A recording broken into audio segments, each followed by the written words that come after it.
আসসালামু আলাইকুম। আমন্ত্রণ জানাচ্ছি বায়ান্নো ওয়ার্ল্ডে। ইসরায়েলকে আর নিজেরা তো অস্ত্র দিবেই না, উল্টো পশ্চিমা মিত্র দেশগুলোকে অস্ত্র দেয়া থেকে বিরত থাকতে বলেছে ইউরোপের অন্যতম পরাশক্তি ফ্রান্স। গত সপ্তাহে ফ্রান্স প্রেসিডেন্টের এমন ঘোষণার পরেই ক্ষেপেছে অবৈধ ইসরায়েলের প্রধানমন্ত্রী নেতানিয়াহু। এ নিয়ে ফ্রান্স প্রেসিডেন্ট ম্যাক্রো ও নেতানিয়াহুর মধ্যে চলছে বাক যুদ্ধ। এর মধ্যেই তৈরি হয়েছে নতুন উত্তেজনা। ফ্রান্সের প্রেসিডেন্ট এমানুয়েল ম্যাক্রো লেবাননে জাতিসংঘ শান্তিরক্ষী বাহিনীর উপর ইসরায়েলের সাম্প্রতিক হামলার নিন্দা জানিয়েছেন। তিনি হুঁশিয়ারি দিয়ে বলেছেন তার দেশ এই ধরনের হামলা সহ্য করবে না। ভূমধ্য সাগর নিয়ে ইইউ সদস্য দেশগুলোর একটি শীর্ষ সম্মেলনের পরে যৌথ সংবাদ সম্মেলনে তিনি একথা বলেন। ম্যাক্রো বলেন, ইসরায়েলি সেনাবাহিনী লেবাননে জাতিসংঘ শান্তিরক্ষা মিশন সৈন্যদের ইচ্ছাকৃতভাবে লক্ষ্যবস্তু করেছে, যা সম্পূর্ণ অগ্রহণযোগ্য। আমরা এর নিন্দা জানাই, এটি অগ্রহণযোগ্য। আমরা এর পুনরাবৃত্তি সহ্য করব না। লেবাননের রাষ্ট্রীয় বার্তা সংস্থা ন্যাশনাল নিউজ এজেন্সি জানিয়েছে, শুক্রবার ভোরে ইসরায়েলি বাহিনী দক্ষিণ লেবাননের নাকুরাই জাতিসংঘের UNIFIL বাহিনীর সদর দপ্তরে একটি পর্যবেক্ষণ পোস্টে গোলাবর্ষণ করে। গত বৃহস্পতিবারও একই ধরনের হামলায় 2 শান্তিরক্ষী আহত হয়েছেন। ম্যাক্রো গাজা ও লেবাননে যুদ্ধবিরতির আহ্বান পুনর্ব্যক্ত করে একে অপরিহার্য হিসেবে উল্লেখ করেন। তিনি আরও বলেন, সংঘাতপূর্ণ অঞ্চলে অস্ত্র সরবরাহ বন্ধ করার আহ্বানই সংঘাতের অবসান ঘটাতে অনন্য ভূমিকা রাখবে। এটি ইসরায়েলকে নিরস্ত্র করার আহ্বান নয়, এটি বিশ্বের সমস্ত অতিরিক্ত অস্থিতিশীলতা বন্ধ করার আহ্বান। বৃহস্পতিবার দক্ষিণ লেবাননে নিজেদের সদর দপ্তরে ইসরায়েল বাহিনীর হামলায় জাতিসংঘের 2 শান্তিরক্ষী আহত হয়েছেন। এই হামলার ফলে ইসরায়েল ব্যাপক আন্তর্জাতিক নিন্দার মুখে পড়েছে, বিশেষ করে ব্লু হেলমেট মিশনের ইউরোপীয় সদস্য দেশগুলোর কাছ থেকে। লেবাননের দক্ষিণাঞ্চলে থাকা জাতিসংঘের শান্তিরক্ষী বাহিনী বলেছে, নাকুরা শহরে তাদের কার্যালয়ের উপর ইসরায়েলি ট্যাঙ্ক থেকে গোলাবর্ষণ করা হয়েছে। একটি পর্যবেক্ষণ টাওয়ারে আঘাত হানা হয়েছে এবং 2 জন শান্তিরক্ষী আহত হয়েছেন। তাদের হাসপাতালে ভর্তি করা হয়েছে। ইসরায়েল স্বীকার করেছে তার বাহিনী ওই এলাকায় গোলাবর্ষণ করেছে। দেশটি দাবি করেছে হিজবুল্লাহ যোদ্ধারা জাতিসংঘের ওই পোস্টের কাছে তৎপরতা চালাচ্ছিল। ইসরায়েলের সামরিক বাহিনী বলেছে তারা ঘটনাটি খতিয়ে দেখছে। লেবাননে নিয়োজিত জাতিসংঘ শান্তিরক্ষা mission United Nations interim force in Lebanon UNIFIL এক বিবৃতিতে বলেছে, তাদের কার্যালয় ও সংলগ্ন এলাকায় বারবার আঘাত হানা হয়েছে। তারা বলেছে, ইসরায়েলি সামরিক বাহিনী পার্শ্ববর্তী একটি বাংকারেও গুলি চালিয়েছে, যেখানে শান্তিরক্ষীরা আশ্রয় নিয়েছিলেন।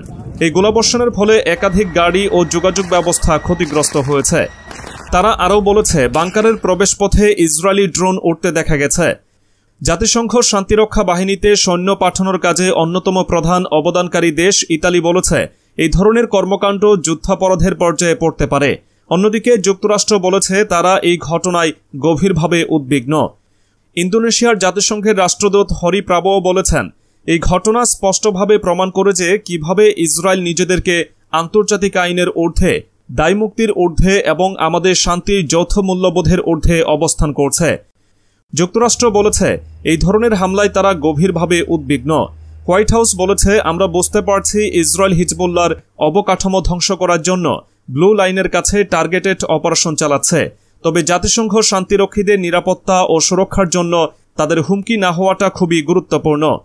স্পেনের পররাষ্ট্র মন্ত্রণালয় বলেছে, তারা ইউনিফিল সদর দপ্তরে ইসরায়েলি গোলাবর্ষণে তীব্র নিন্দা করছে। ইউরোপের এই দেশটি এই হামলাকে আন্তর্জাতিক আইনের গুরুতর লঙ্ঘন বলেও অভিহিত করেছে। আইরিশ প্রধানমন্ত্রী সাইমন হ্যারিস বলেছেন, ইউনিফিল সৈন্য বা অবকাঠামোর আশেপাশে যে কোনো গুলিবর্ষণ বেপরোয়া কাজ এবং এগুলো অবশ্যই বন্ধ করা উচিত। ইসরায়েল 1978 সালে আক্রমণের পর লেবাননের দক্ষিণাঞ্চল থেকে ইসরায়েলি সৈন্যদের প্রত্যাহার করা হয়েছে কিনা তা তদারকি করতে ইউনিফিল গঠন করা হয়েছিল। ইউনিফিলে বিশ্বের বিভিন্ন দেশে 10,000-এর বেশি শান্তিরক্ষী রয়েছেন। ইসরায়েল ও হিজবুল্লাহর মধ্যে 2006 সালের যুদ্ধের পর জাতিসংঘ তাদের মিশন সম্প্রসারিত করে এবং সীমান্ত বরাবর তৈরি করা বাফার জোনে টহলদারি করতে শান্তিরক্ষীদের অনুমতি দেওয়া হয়। জাতিসংঘের শান্তিরক্ষা বিষয়ক প্রধান জাপিয়ের লাক্রোয়া গত সপ্তাহে বলেন, লেবাননের দক্ষিণ সীমান্তে জাতিসংঘের শান্তিরক্ষীরা তাদের অবস্থানে নিয়োজিত থাকবে। অপরদিকে উত্তর গাজায় ফিলিস্তিনি প্রতিরোধ যোদ্ধাদের সাথে সংঘাতে ইসরায়েলি বাহিনীর অন্তত 3 সামরিক মেজর নিহত হয়েছেন। প্রতিরোধ যোদ্ধারা ইসরায়েলি বাহিনীর স্থল অভিযানে বাধা দিলে এই সংঘাত শুরু হয়। ইসরায়েলি সামরিক বাহিনী জানিয়েছে, নিহতরা তাদের রিজার্ভ বাহিনীর কর্মকর্তা।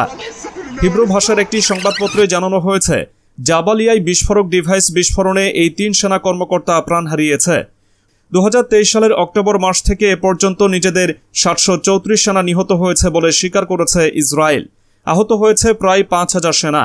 যদিও হামাসের দাবি ইসরায়েলি সেনাদের ক্ষতির পরিমাণ আরও বেশি।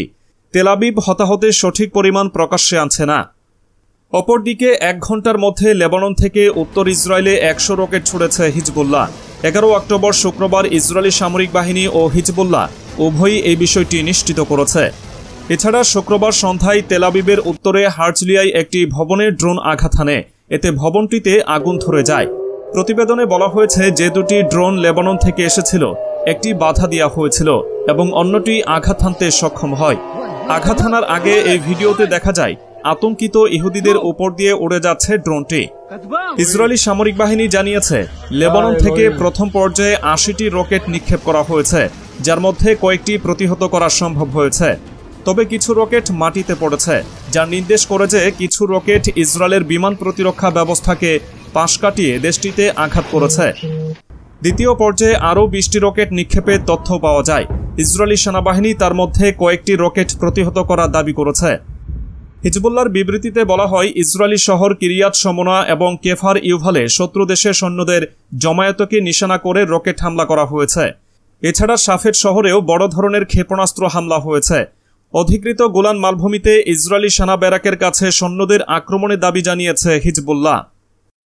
এদিকে ইসরায়েলের হামলায় শীর্ষ নেতাদের হারানোর পরও হিজবুল্লাহ দক্ষিণ লেবাননে দীর্ঘ যুদ্ধের জন্য পুরোপুরি প্রস্তুতি নিচ্ছে। এর মধ্যে ইসরায়েলের বিরুদ্ধে স্থল ও রকেট হামলা চালাতে নতুন সামরিক নেতৃত্ব গঠন করেছে তারা। এছাড়া হিজবুল্লাহ শীর্ষ কমান্ড গঠনের কাজও শুরু করেছে গোষ্ঠীটি। হিজবুল্লাহর কার্যক্রম সম্পর্কে অবহিত 2টি সূত্রের বরাতে এই খবর জানিয়েছে বার্তা সংস্থা রয়টার্স। গত 3 সপ্তাহে ইসরায়েলি হামলায় হিজবুল্লাহর সামরিক সক্ষমতায় মারাত্মক ধাক্কা লাগে। বিশেষ করে তাদের সবচেয়ে বড় ক্ষতি ছিল গোষ্ঠীর প্রধান হাসান নাসরুল্লাহর মৃত্যু। এখন সমস্ত দৃষ্টি দক্ষিণ লেবাননে, যেখানে হিজবুল্লাহ যোদ্ধারা ইসরায়েলি সেনাদের প্রতিরোধে কতটা কার্যকর হতে পারে তা দেখার অপেক্ষা করছে শত্রু মিত্র সবাই।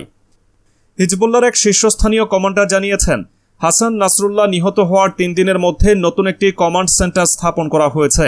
1 অক্টোবর থেকে সেটি কার্যকর রয়েছে। ইসরায়েলের থিঙ্ক ট্যাঙ্ক সংস্থা আলমার বিশ্লেষক ও কর্মকর্তা আব্রাহাম লেভিন রয়টার্সকে বলেন, আইডিএফের হামলায় শুধু হিজবুল্লাহর হাইকমান্ড ক্ষতিগ্রস্ত হয়েছে।